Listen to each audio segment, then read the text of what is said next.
Broadcasting live on YouTube, Facebook, and X. Here's your host, Andrew Romanella. Okay? Like, just get the hell out of here. Nobody cares what you think if you're not a Mets fan.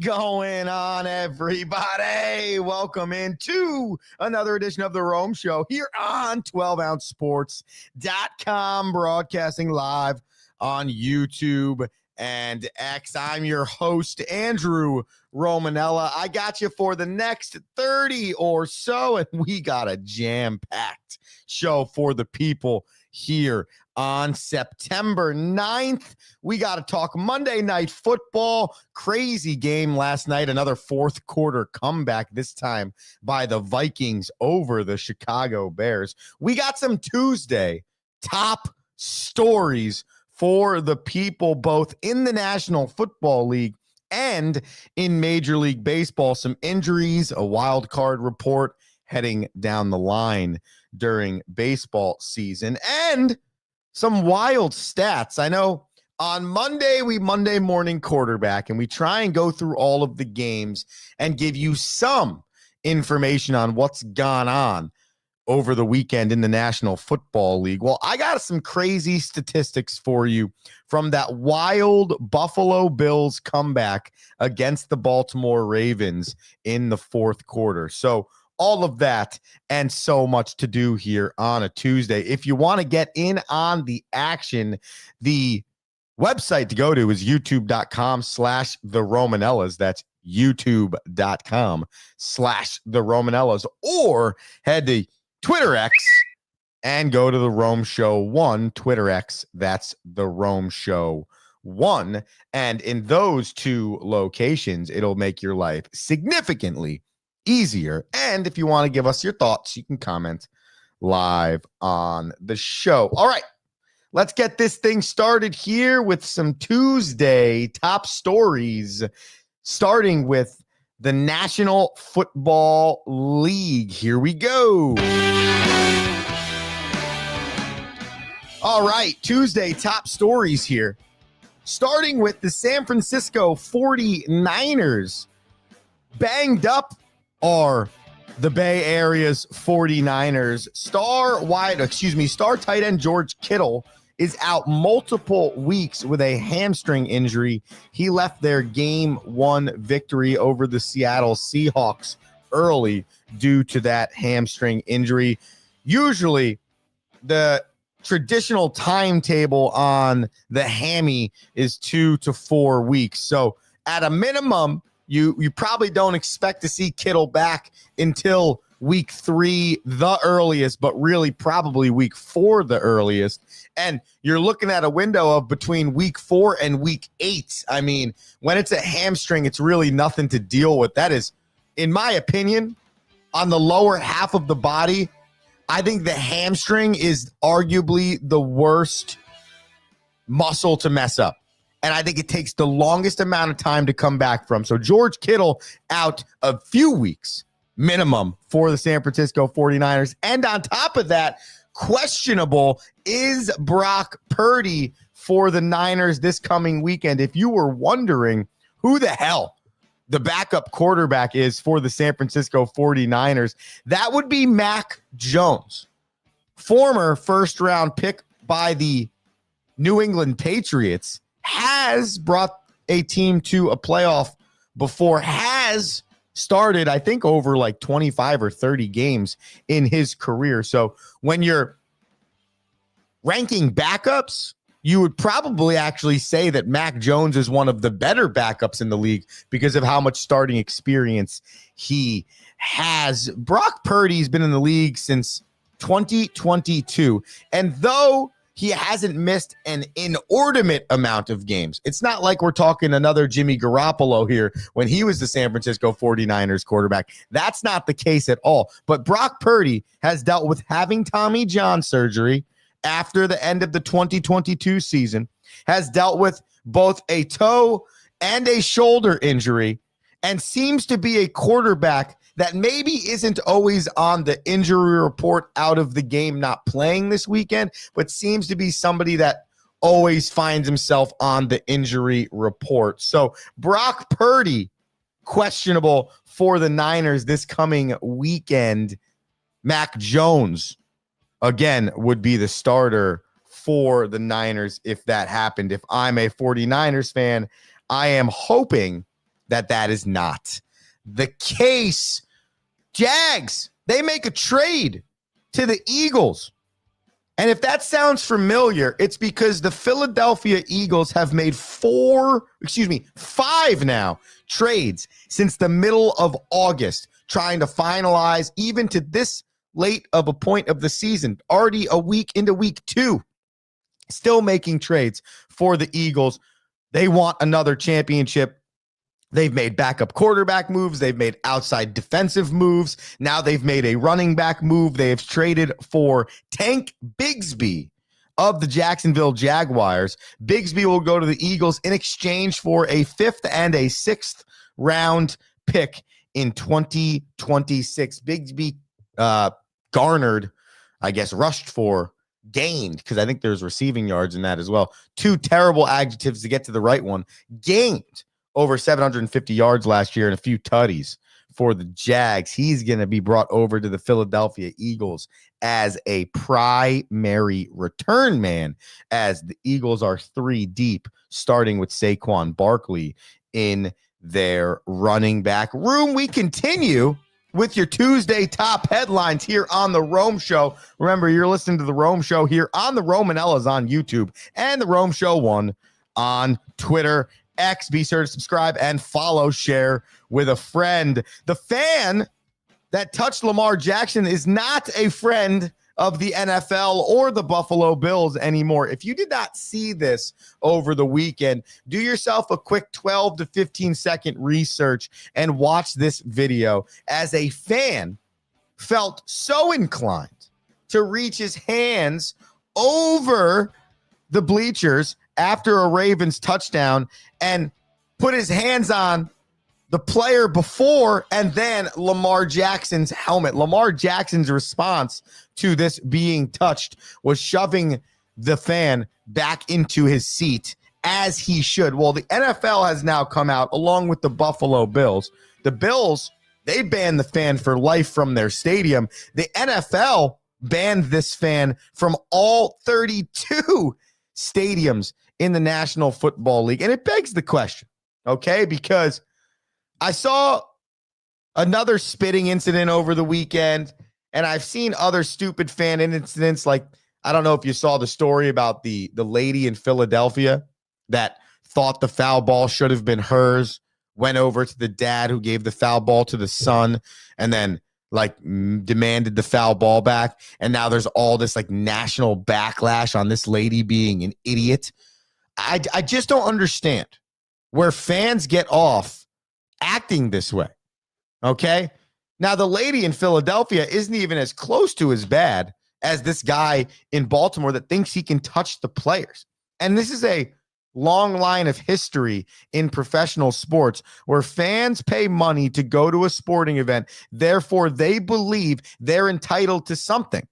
I don't know what that entitlement is. It's entitlement to say whatever they want to the players. It's entitlement to do whatever they want. It's entitlement to throw whatever they want on the field. There is an entitlement to fans when they go to sporting events that make them believe they could do whatever they want without consequences. It's no easier example than when somebody takes their clothes off and runs into the middle of the field. What are we doing? You paid money today to go streaking in the middle of this game, possibly get Ray Lewis tackled across the middle of center field. That's what you wanted to do today? You came to the Baltimore Ravens game. You paid probably a lot of money to sit front row like that, to touch the players. That was your thought. And it's one thing if the Buffalo Bills score a touchdown and Dalton Kincaid jumps into the fans and wants you in there celebrating with him. Yeah, that's a different I touched a player type idea. But to openly push the helmet of one player and then double down and do it again is wild to me. And again, it is this long line of history in sports where fans believe they can go to the stadium and they can do whatever they want, and it is the dumbest thing ever. And I think that there should be more bans for life, not just from that stadium, but from the sport. And I don't even know how you hand a ban for life. How do you handle it? I got a buddy that might have one of these on his record. We're not sure. We're not positive how deep this thing is, but I want to test it out. Because how do you know? Is there facial recognition? How are you going to know that the banned for life guy comes back to the stadium? But I digress. The point is, go to a game and watch the game. Root for your team. Do not engage in the asinine stupidity that is disrespecting the players or the facility or punching other people in the face.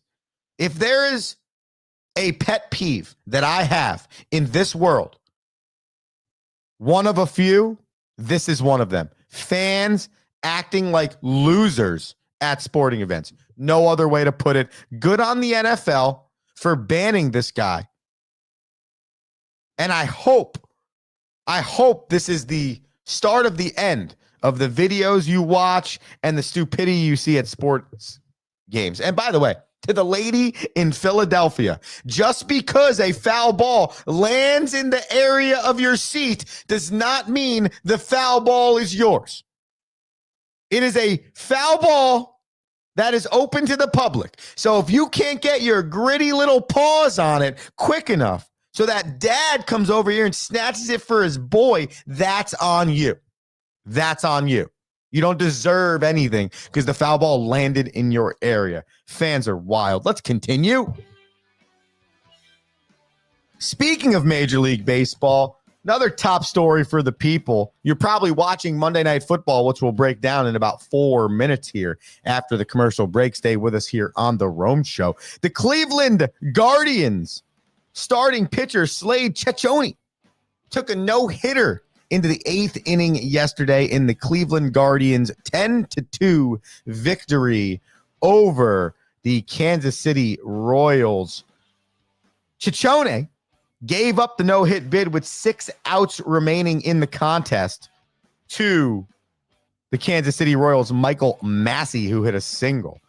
That win, however, is the 4th straight for the Cleveland Guardians, and that puts them just 2.5 games back of the wild card 3 leading Seattle Mariners and 1 game back of the currently first team out of the playoffs, Texas Rangers. So Cleveland playing some really good baseball as of late. 4 straight victories, 6 wins in their last 10, and that has put them back in the contention for wild card spot number 3. Nice job by Slade Cecconi, taking a no-hit bid into the 8th. Finally, speaking of that same wild card race on the National League side, the New York Metropolitans continue to play really bad baseball, but the only semi-decently good thing about that is so do the Cincinnati Reds. However, that doesn't equate for the San Francisco Giants, who have decided they want to play and get into this race. So the Mets, they've lost 3 straight.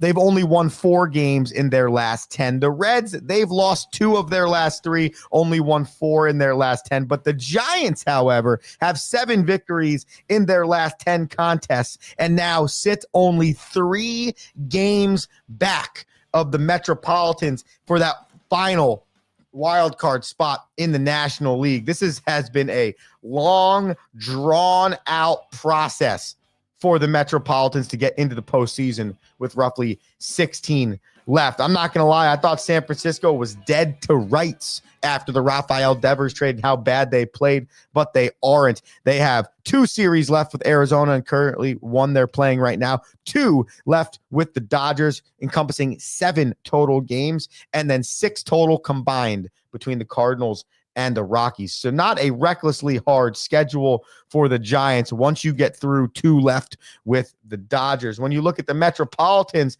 and their schedule, they're currently fighting against the Philadelphia Phillies, who they have owned for the most part. However, last night, not the case. Lost game 1 of the series for the 3rd straight. Lost 3 more left in this series. And then the Mets have an eclectic group to finish. They got the Nationals, the Padres, the Rangers, the Cubs, and the Marlins. So really no cakewalk for the Mets. They're going to have to earn that 3rd wild card spot. Ladies and gentlemen, your Tuesday top stories could be brought to you by whatever business you want to advertise here on the Rome Show. With that being said, we'll take a quick commercial break to remind you to advertise on the Rome Show. 30-second commercial, 1-minute commercial. You want to sponsor a segment? Hit us up, the Romanellas, on YouTube, or the Rome Show 1 on Twitter X. Back after this for a Monday Night Football preview and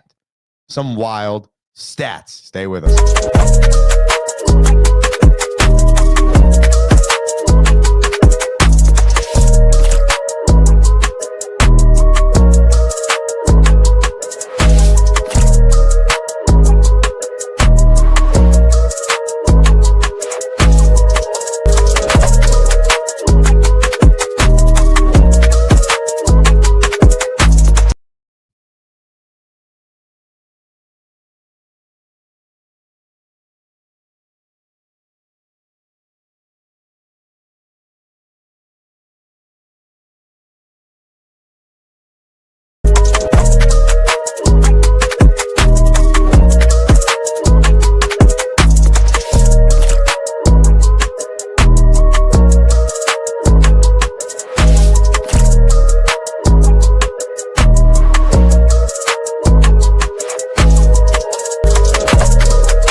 Yeah. It's the Rome Show, broadcasting live on YouTube and X. I'm your host, Andrew Romanella. We got you for another 10 minutes or so. Tuesday, September 9th. If you missed any part of the show, you want to listen, hear it again, share it with a friend. The Rome Show podcast. Wherever you listen to podcasts. Or just subscribe to the YouTube or X, Twitter X, sorry, as we call it on this show. We were breaking down all of the top stories on a Tuesday. Now, let's break down some Monday night football. Last night, we had the draw blank. I love when stuff like that happens. Last night, we had the Vikings and the Bears, a showdown in the NFC North. The Vikings 14-game winner last season. The Chicago Bears, a team with a new head coach, a second-year quarterback, and a lot of expectations for how good they should be. Let's get into this contest. First and foremost, the first half of this game, completely different than the second half of this game. The Bears, they went into the locker room with a 10-6 lead. They stymied Justin Jefferson to 1 reception. J.J. McCarthy had under 60 yards passing an INT, and it was not good for Minnesota. It almost looked like through the first, I would even stretch it further, through the first 3 quarters of this game, with which the Bears were up 17-6. It looked as if the Minnesota Vikings made a really poor decision on going with J.J. McCarthy over re-signing Sam Darnold. Now, that's an extremity. It's week number 1. You have to take everything that happens in week 1 with a grain of salt. But it felt that poor for a while in this football contest. And on the flip side, it felt like the Bears really figured it out. Their offensive line looked really good, especially through the first 45 minutes of this game. Their weapons looked really good. Caleb Williams looked really solid, at least. DeAndre Swift is a legitimate running back, though he only had 53 yards on the ground and 17 carries. So this is a team that showed a lot. And when you're leading 17-6 heading into the fourth quarter, you're saying to yourself, on Monday Night Football with a new head coach, first time out, regular season, this is good. But then here came the Minnesota Vikings scoring 21 points in the fourth quarter, led by 2 J.J. McCarthy touchdowns in the air and 1 touchdown on the ground. And just like that, Minnesota finishes the game 27-24 for the victory. The first, by the way, victory of J.J. McCarthy's career, because he did not play a regular season game last year. And for the kid who took over for a guy that had an unbelievable season last year in Sam Darnold, for a kid that had a lot of question marks in him, not just question marks coming out of college, out of Michigan, but question marks coming off the injury, to be able to respond like that on Monday Night Football the way he did, kudos to J.J. McCarthy, kudos to O'Connell and that team. The Minnesota Vikings, if they're winning games looking that poor for 45 minutes to start the year, I can't imagine what it's going to look like as they get cleaner. Here are your final statistics. J.J. McCarthy, 13 of 20, 143, 2 TD, 1 INT. He also had 2 rushes for 25 yards and a TD on the ground. His counterpart, Caleb Williams, 21 of 35, 210 yards and 1 TD. He had 6 rushes for 58 yards and a TD. I think that was arguably the most important aspect of Caleb Williams last night. The way he moved around in the pocket, the way he extended plays, he looked faster. He looked more athletic. And I don't know if that is necessarily an actual thing or just because the whole thing looked better for the Bears, but Caleb Williams, great job with his legs. By the way, speaking of the pocket, speaking of scrambling, about 2.5 seconds worth of time last year on dropbacks to release the football. Nearly 3.15 seconds yesterday. Clear difference for the offensive line. How about the playmakers for the Minnesota Vikings? Jordan Mason, 15 carries, 68 yards. Aaron Jones, 8 carries, 23 yards. But he also had 3 receptions, 44 yards, and a TD. Justin Jefferson, 4 receptions, 44 yards, and a touchdown. The go-ahead touchdown that was. Then tight end TJ Hawkinson, only 3 receptions for 15 yards. On the flip side, DeAndre Swift, we mentioned, 17 rushes, 53 yards. DJ Moore, 3 receptions, 68 yards. Rome Odunze, 6 receptions, 37 yards, 1 TD. The tight end, Cole Kmet, only had 1 reception. And Olamide Zaccheaus, 4 receptions, 42 yards. Probably not saying that right. The defense for both teams, 3 sacks on the sides of the Chicago Bears, 2 for the Minnesota Vikings. The Vikings were all about bend, don't break last night. Vikings defense just kept keeping them in the game, And then when they needed to play their best, they did, giving their team a chance to outscore the Bears by 14 points in the in the fourth quarter, even deeper, and win that contest. The Bears and the Vikings both obviously play next week, but completely different schedules. The Vikes, they have the Falcons now, and that's going to be on Sunday night football, whereas the Bears, we'll pop their schedule up here for a second, they're going to face the Lions at 1 o'clock on Sunday. That's a huge game for both. Neither the Bears nor the Lions, with the expectations they have going into this season, believe they should be 0-1. That's your Monday night football recap here on the Rome Show. We'll give that to you every single Tuesday. So just to get an idea what your schedule looks like with the Rome Show now. Thursdays, we'll be giving you all of our previews and our predictions for Thursday night football. Friday, we will take you through the entire slate of games and give you our picks on all of those games. Pretty much those would be money line picks that we're giving you on all of those games. Then on Monday, we Monday morning quarterback you. We recap all of those games and give you the weekend's worst and the weekend's best from all of that. And then obviously Tuesday, we'll recap Monday Night Football, and then we will recap what we're about to do in a second here, what our picks were like last week. A lot of transparency on this show.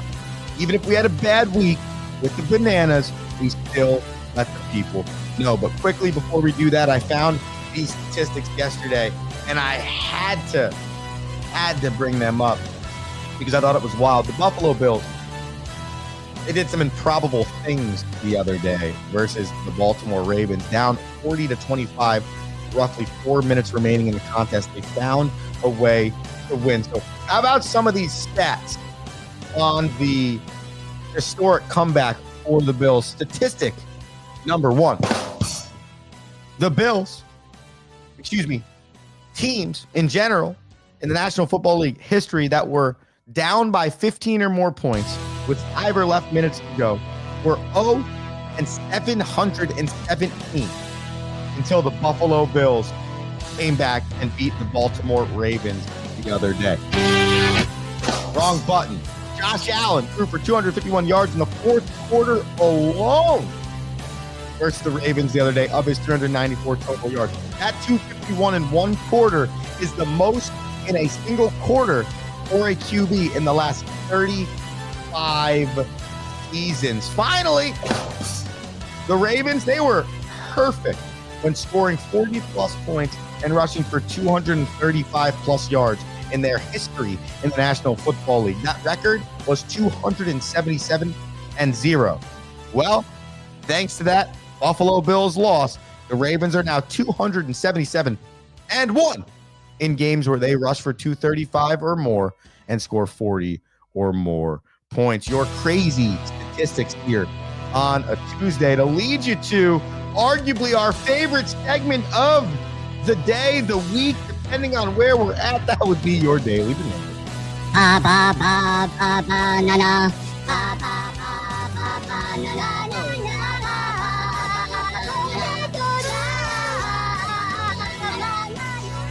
All right, I'm going to put up a graphic here for you while the minions finish singing our intro song. This graphic is going to show you all the things I did terribly this week and our official picks record. Now, I wrote in Chicago and the Chargers because I wanted to make sure I got them in. When I put this up on the social media, the Rome Show 1 on Instagram, Facebook, Twitter, X, follow us on all of those sites. I put this up on Sunday for the Sunday slate of games, but I adjusted for Monday to include my Thursday, in this case, Friday and Monday picks as well. So I believe I was 5-10 over the weekend, which I am not disturbed with because that is week 1 of the National Football League. It's a crapshoot.